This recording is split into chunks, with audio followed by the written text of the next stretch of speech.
Did you know Pablo Escobar, the notorious leader of the Medellin cartel, led a life of such extreme wealth and violence that it often bordered on the surreal? The absurdity of his wealth. At the height of his power in the mid-1980s, Escobar's cartel was reportedly bringing in $420 million a week. The rat tax. Because he had more cash than he could spend or launder, he stored mountains of bills in warehouses and fields. He wrote off an estimated $2.1 billion annually, 10% of his wealth, because it was eaten by rats or destroyed by water damage. Rubber band budget. The cartel reportedly spent $2,500 a month just on the rubber bands needed to hold stacks of cash together. Burning money for heat. While his family was on the run in the mountains, his daughter, Manuela, became hypothermic. Escobar reportedly burned $2 million in cash to keep her warm. Debt repayment offer. In an attempt to avoid extradition to the United States, he offered to pay off Colombia's entire national debt, which was approximately $10 billion at the time. The Robin Hood persona. Despite his ruthless reputation, Escobar cultivated a hero image among Medellin's poor. Philanthropy. He built housing complexes, like Barrio Pablo Escobar, schools, hospitals, and 70 community soccer fields. Political ambition.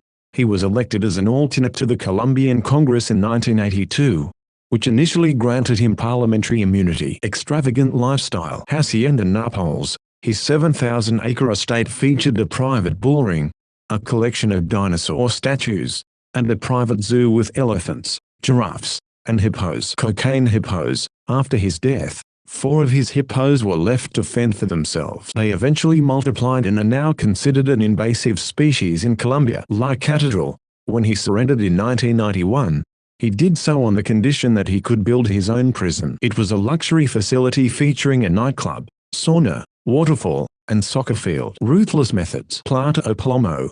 This was his signature ultimatum, silver or lead, meaning you could either accept a bribe or be killed. Casualty count. He is estimated to be responsible for the deaths of roughly 4,000 people, including 200 judges, over 1,000 police officers, and several presidential candidates. The 16-month hunt for Pablo Escobar after his 1992 prison escape was one of the largest and most expensive operations in history, involving a complex alliance of government forces and shadowy vigilantes. The key players. Search Block, Bloc de Búsqueda, an elite unit of the Colombian National Police specifically trained by U.S. Special Forces to be impervious to cartel corruption. Centra Spike, a secretive U.S. Army intelligence unit that used specialized aircraft to intercept and triangulate Escobar's radio transmissions over Medellin. Los Peps, a violent vigilante group, short for People Persecuted by Pablo Escobar, composed of rival traffickers and victims' families. They waged a dirty war, assassinating Escobar's associates and family members to isolate him. The final mistake. Escobar's downfall was ultimately triggered by his devotion to his family. After months of silence,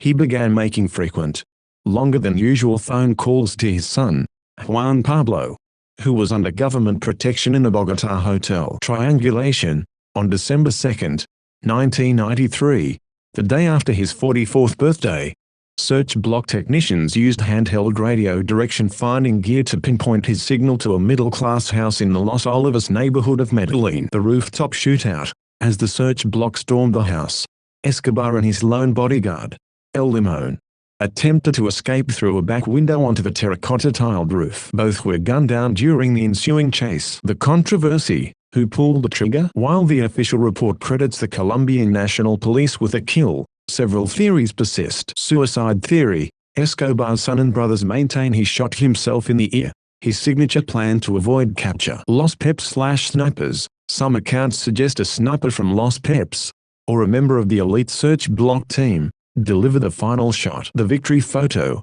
The manhunt ended with a now infamous photograph of smiling Search Block members, and the agent Steve Murphy standing over Escobar's body.